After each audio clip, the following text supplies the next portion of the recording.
Majority Leader.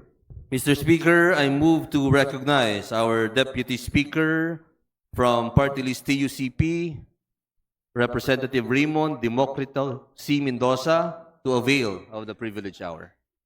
Deputy Speaker Raymond Mendoza is recognized. Sir, you have the floor. Daghang salamat, maayong hapon, Mr. Speaker, magandang hapon, distinguished colleagues, mga kababayan ko. Mula sa TUCP Party List, malipayang bagong tuig 2026 na ngayon. Happy New Year po sa atin lahat. Ngunit hindi magiging manigo, hindi kayo malipayon ang ating bagong taon. Lalo na ang manggagawang Pilipino kung walang tunay na pagbabago. That's why I rise today as a matter of personal and collective privilege to declare that this new year must be a year of change for the Filipino worker. And we are going to make it happen, not months nor years, but now. Starting right now, Mr. Speaker. Bagong taon, bagong pagkakataon. The WR Numero survey reveals that the top New Year's resolution of our people are simple and sensible. Save more money, take care of their health, find a better job, higher income, and spend more time with their families. But how can workers save money, the manggagawa, if they barely have enough to survive, and worse, if the people's money continues to be wasted and stolen?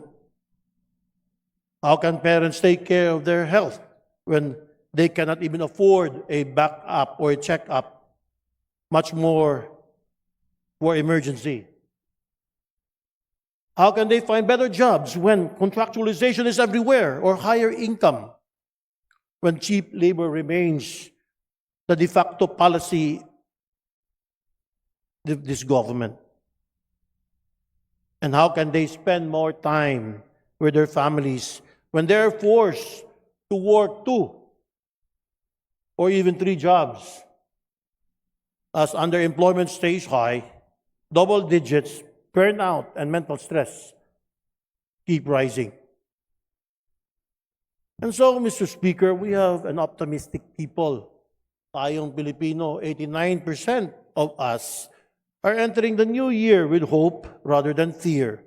And according to SWS, social weather stations, that we must not waste it. This house of the people must also be the house of the workers, not contractors. Together with TUCP Party List, we must hit the ground running by raising wages now. In the latest Okta research survey, increasing workers' wages emerged as the top national concern among Filipinos, overtaking for the first time since 2022 the issue of controlling rising prices, ensuring the accessibility and the affordability of basic necessities, and even the fight against graft and corruption. This sends a clear and unmistakable message. There is no longer just a call for wage hike. There is now a national consensus. And at least 40% of the respondents, cutting across all major regions and socioeconomic classes, support in an increase in workers' wages. Ikaw man, probably taga Manila, Luzon, Visayas, o Mindanao, ikaw man ay Class A, B, C, D, or E, isa lang ang sigaw ng bayan. Dagdag sahod, isa batas. Aumento sa sweldo, karon na. That is why if working families have their New Year's resolution, then our employers and economic managers must have theirs. To our employers, our message from TUCP, stop calling our demand for living wages unreasonable. Let's talk. When the legislative wage hike has already been delayed for 36 years, since 1989, or the unaffordable when we know that businesses across the board on our economy cannot absorb it. To our economic managers, stop saying that a few hundred pesos in daily wage increase, as well as reducing or removing additional burden of high taxes, even on overly expensive electricity, one of the highest in ASEAN region, will destroy the economy.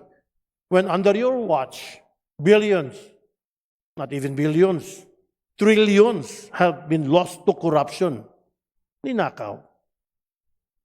Fix that, clean up, and punish all the corrupt, big and small.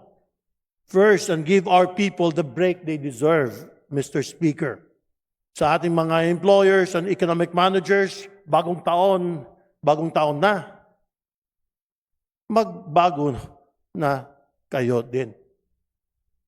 Sabi ni Presidente, mahiya naman kayo.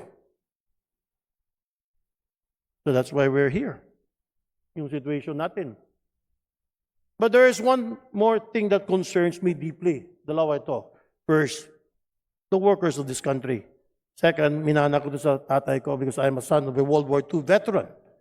And at the same time, president of the sons and daughters and their descendants of World War II. In that same survey, our people's New Year's resolution, becoming more aware of social issues and more active in the community, ranked the lowest.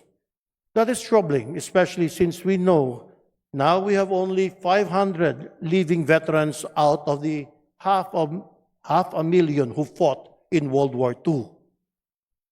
They are our role models, heroes who gave their all, placing love of country above comfort and even life itself. And we must honor not only the living, but also their descendants and especially their legacy of service and sacrifice they left behind. Let us build more hospitals, monuments for our veterans and their families across Luzon, Visayas, Mindanao, not only here in Metro Manila. Let us dedicate not just a week, but a month to all who fought for our freedom and our future. Sabi po nila, if we have Pride Month in June, the whole month of June, why not celebrate the whole month of April, buwan para sa Veterano or Veterans Month? Let us urge our counterparts in the Senate that, like us in the House of Representatives, thank you, Veterans Affairs and Welfare cannot be just under the Defense Committee or a special committee, but must be a standing committee, Mr. Speaker. So, Mr. Speaker, distinguished colleagues, mga kababayan, ngayon, bagong taon, 2026, magbago tayong lahat. Bigyan natin ng manggagawang Pilipino at ating mga veterano ng bagong pagkakataon. Mr. Speaker, daghang salamat for the veterans and the workers of this country. Thank you. Thank you very much, Deputy Speaker Mendoza. Majority Leader. Mr. Speaker, I move to refer the speech of Deputy Speaker Raymond Mendoza to the Committee on Rules for its appropriate action. There an objection? Chair is none. Motion is carried. Majority Leader.